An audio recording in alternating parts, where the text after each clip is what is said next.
Brodes Media.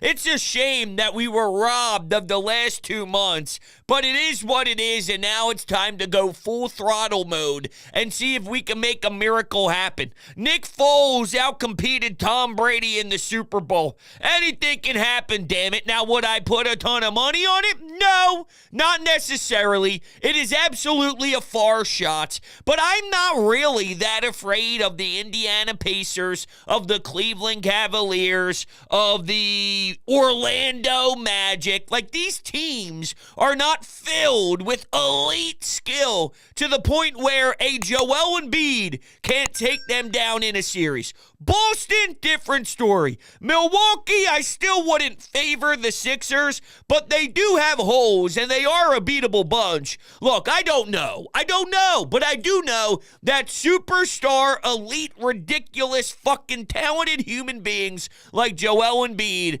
change your ceiling significantly, and we got the big man back, and he looked good from a health level. Moving around, the big brace, being able to plant his foot, make some moves happen, the jumper, some passes were nice. I mean, he looked physically good.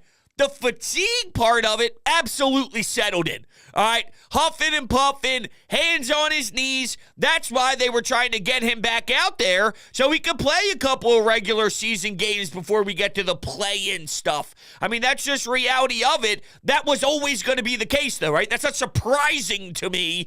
I was already sort of aware that that was inevitable. It's more about what does his body look like from a basketball standpoint with his knee and him staying upright? And I have no issues with how that went. He's picking up steals late in the game. Oh, man. And Nick Nurse set the tone with the way that he challenged the play just seconds into the action as Joel Embiid picked up a foul, which was a gross call by Tony Brothers, who goes and reviews it and puts this stupid little smile on his face. I wanted to backhand right off as he goes, yeah, the coach's challenge is wrong, and the Sixers get hit with the timeout. Now they lose. Shut up! Shut up! You suck! But it's still a really good, greasy win. It was a fun night of basketball. It's been a while since I've been truly sucked into an end of a game like that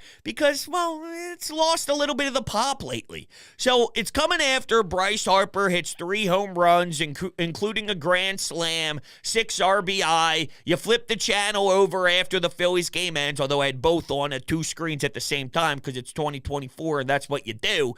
But yeah, I mean, I saw Joel Embiid down the stretch. The energy in the building, the fun Sixers fan in me just got lost in the moment for a little bit of time there. And it's been a while since the Sixers had that type of impact on my life where nothing else mattered. You're soaking in the time. You're looking at the score. But yeah, I mean, you just get a little lost in the moment. That happened to me last night with Joel Embiid. All right, let's take a listen to Joel Embiid after the game.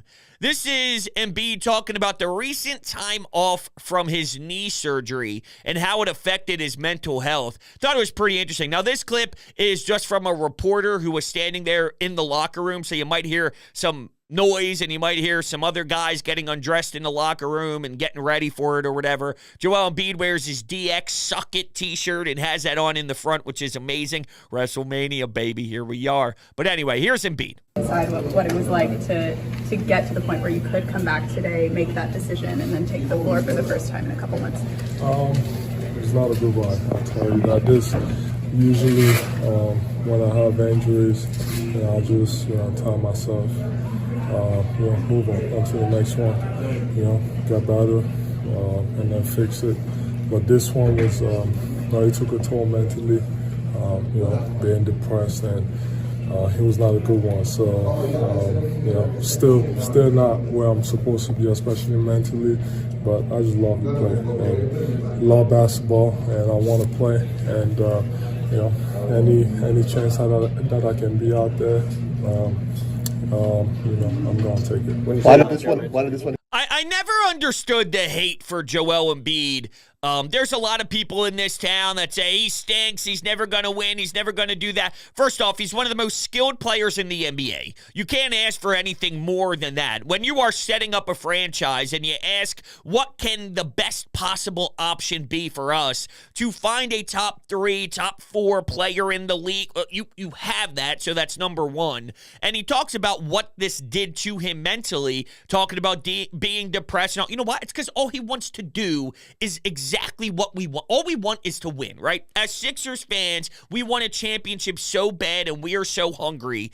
And we have an athlete here who is top 5 in the sport, if not top 3 in the sport. Skill-wise, based off of natural skill ability for a dude who picked up the game at 16, worked his way to MVP form, and arguably top 3 in the sport, but skill-wise has more skill than anybody in the damn sport outside of LeBron James, right? And he is just as hungry as we are, yet there's a portion of the fan base that hates him to another level because he hasn't won it yet. I can't wrap my head around that. I don't settle in with those type of people. And the point that he's talking about right now is this man was playing at the best he's ever played. And by the way, he played at a point where he was the best in the league and it was the most valued in the league. So he's playing even better than that. He scores 70-plus points. He's going through this bad injury. He has to miss time, and it's keeping him down. He is depressed because of it. All right, this wasn't just a normal injury like he had in the past where he can just get by it and work and rehab. No, this one hurt him. This one hurt him more than any other one has because I think he realizes his capabilities, as you all should. The ones that hate him, you all should. This dude wants it just as bad. I mean, he's giving us everything. What I always talk about in regards to athletes and in regards to sports is failures happen, not winning a championship happen. Did Brian Dawkins win a championship here? No. Why is he loved? Did Allen Iverson win a championship here? No. Why was he loved? Because they just left it all out there and gave us everything. If Joel Embiid just gives us every ounce of blood, sweat, and tears on that floor at the Wells Fargo Center, I don't know what else I can do. I saw this labeled somewhere. Was it Kevin Kincaid of Crossing Broad? It might have been Kevin Kincaid of Crossing Broad. And I think at the end of his blog post, it said something along the lines of, there's a couple of regular season games left, and he's excited to watch this team play with barely any expectations. It's hard for me not to grab any expectations because I want to win a championship. And maybe if I see them play a game in the playoffs, a play-in game, and they whoop someone's ass, it's like, whoa, hold on a second. That's what the ceiling looks like again with Embiid now that Kyle Lowry's here in campaign and Tyrese Maxey's healthy, and you start to really envision what could be if they all play up to their standard. So maybe as we watch them progress as a unit in the very short amount of time they have left together, maybe the expectations do grow into something because, well, you see excellence. But I do kind of like that approach right now based off the current situation they're in. No expectations. Let it play out, but be excited to watch the big fella and see how he handles this level of adversity. I don't believe this, but I've just been sort of facetiously saying it throughout the year. Wouldn't it be so Sixers if this is the year they actually get out of the second round? When nobody expects them to, when there's so much pressure to do it, and everyone plays too tight. They grab the basketball too tight. They don't read the double teams properly. They're overthinking it. Their shots are off. Well, right now, nobody believes in them. And they play that attitude. They play the hungry dogs run faster card, and you see where they go from there. I mean, it would be Sixers if that was the case. Not put my money down on it, but it's just something that I feel deep down in my core.